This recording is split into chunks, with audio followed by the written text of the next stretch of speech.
पटाखों से खेल रहा था, तभी उसकी बहन आती है और सारा पटाखा उसे छीन लेती है। लड़का रोने लगता है। बहन पटाखा लेकर वहाँ से भागकर दूसरे कमरे में जाती है, पर वहाँ भी उसका भाई पटाखों के साथ खेल रहा था। वह सोची, मैं तो सारे पटाखे ले ली थी इससे, और यह तो आगे वाले रूम में था, तो मुझसे पहले यहाँ कैसे आया। तभी बच्चा और पटाखा दोनों गायब हो जाते हैं। बहन के हाथ में रखा पटाखा भी गायब हो जाता है। वह यह देखकर डर से वहीं बेहोश हो जाती है। एक आदमी अपनी बच्ची के साथ पटाखे फोड़ रहा था। उनका पटाखा खत्म हो जाता है। वह दूसरा पटाखा लेने के लिए थैली ढूंढता है, तो वहाँ नहीं होता। वह इधर उधर देखता है और पीछे की तरफ मुड़ता है तो एक चुड़ैल खड़ी होती है। वह चुड़ैल को देखकर डर जाते हैं।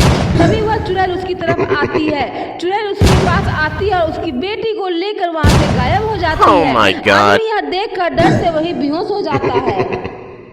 एक माँ घर पर बैठकर फोन देख रही थी, तभी उसका बेटा आता है। वह भी माँ के पास बैठ जाता है और बोला, माँ मुझे कुछ खाने को दे दो।